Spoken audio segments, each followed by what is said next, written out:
अगर इंसान के जिस्म में सब कुछ मौजूद हो लेकिन सिर्फ रूह ना हो तो वो जिस्म किसी काम का नहीं है। हमारे पास आधार कार्ड बना हुआ, पहचान पत्र भी है, सर्टिफिकेट भी है और पासपोर्ट भी है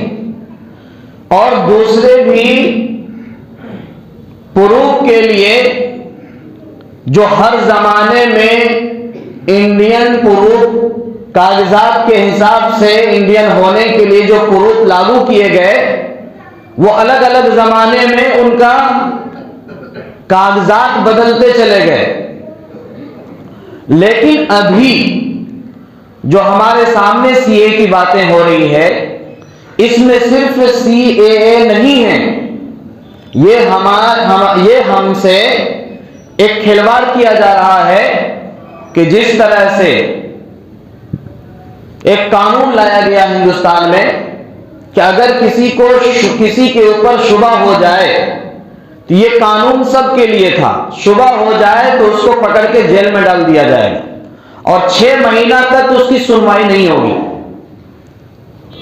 ये कानून बनाया गया था तमाम इंसानों के लिए कि अगर वो दहशतगर्द है तो वही पकड़ा जाएगा, अगर वो 2 नंबर का काम कर रहा है तो वही पकड़ाया जाएगा। लेकिन इल्जाम लगाकर आज जो भतेरे जेल के अंदर कैद में सलाखों में पड़ा हुआ है वो मुसलमानों की तादाद ज्यादा है। तो इसी तरह से सीएए की बातें हो रही है कि जो बांग्लादेश से, पाकिस्तान से, श्रीलंका से या और भी देश से हमारे हिंदू भाई आएंगे इस देश में, उसको कानूनी तौर पर सबूत फराहम किया जाएगा,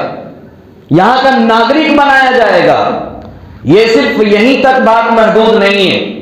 बल्कि मुसलमान को भी साबित करना पड़ेगा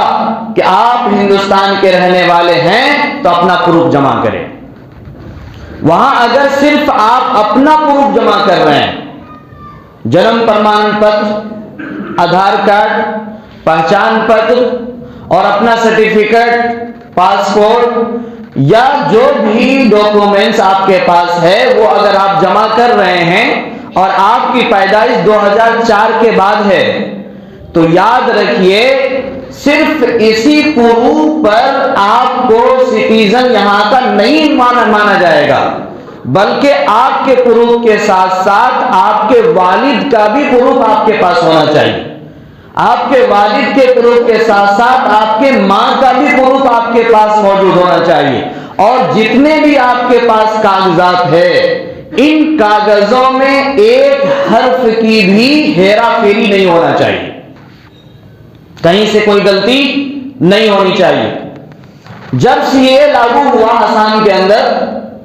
जो लोग उसमें फंस गए तो वो लोग चाह रहे थे 10-10 लाख रुपया दे करके एक हर्फ को बदल ले, चेंज कर ले, अपना प्रूफ सही कर ले,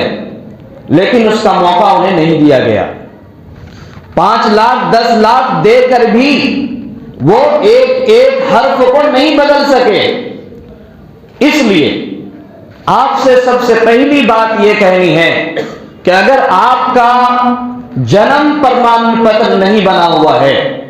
क्योंकि पहले नहीं बनता था अब बन रहा है, तो अब भी 200-400 रुपया दे करके बन रहा है, तो जिनके पास जन्म प्रमाण पत्र नहीं है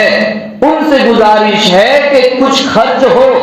खाने पीने और जरूरियात के सामान से पहले इसको पहले रेडी कर लें